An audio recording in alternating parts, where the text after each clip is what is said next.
Sadam laban sa kambal na sila Marcelino Brothers. Magandang tapatan to dahil semis-final na pala ito. Kapag ang dalawang elite na point guard ang nagharap sa isang court, siguradong hindi lang ito ordinaryong laban. Ito ay digmaan ng bilis, talino at kumpiyansa. Walang gustong umatras, walang gustong matalo. Parehong handang ibigay ang lahat para sa tagumpay.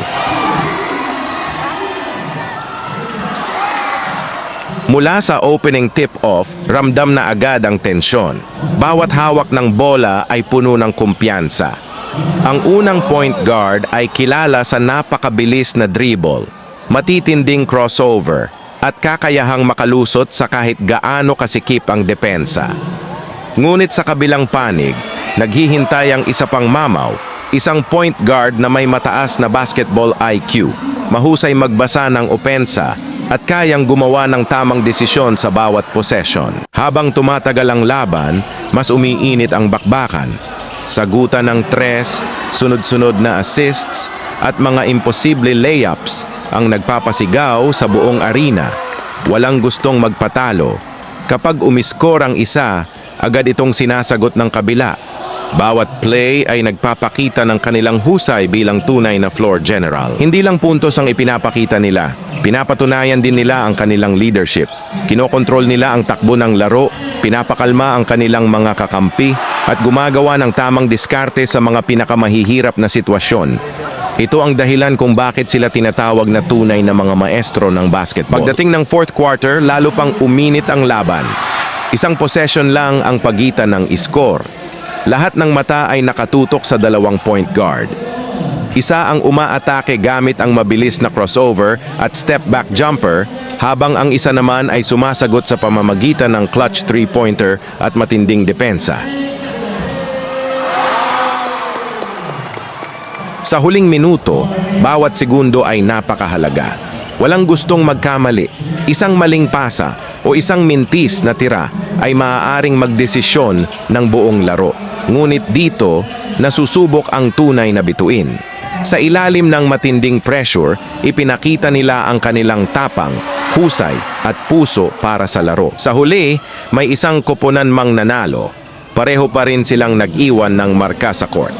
Pinatunayan nila na ang pagiging mahusay na point guard ay hindi lang nasusukat sa dami ng puntos, kundi sa talino, disiplina at kakayahang iangat ang buong koponan.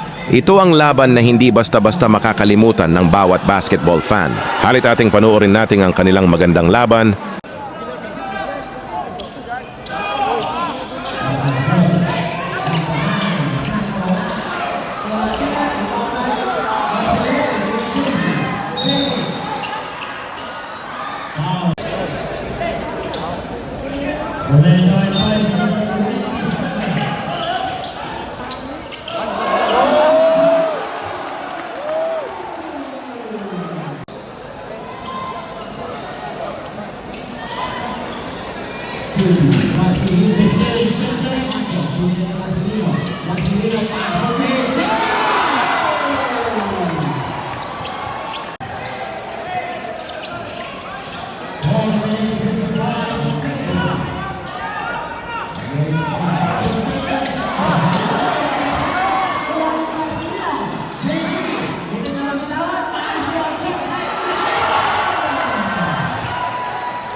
한번 하시다.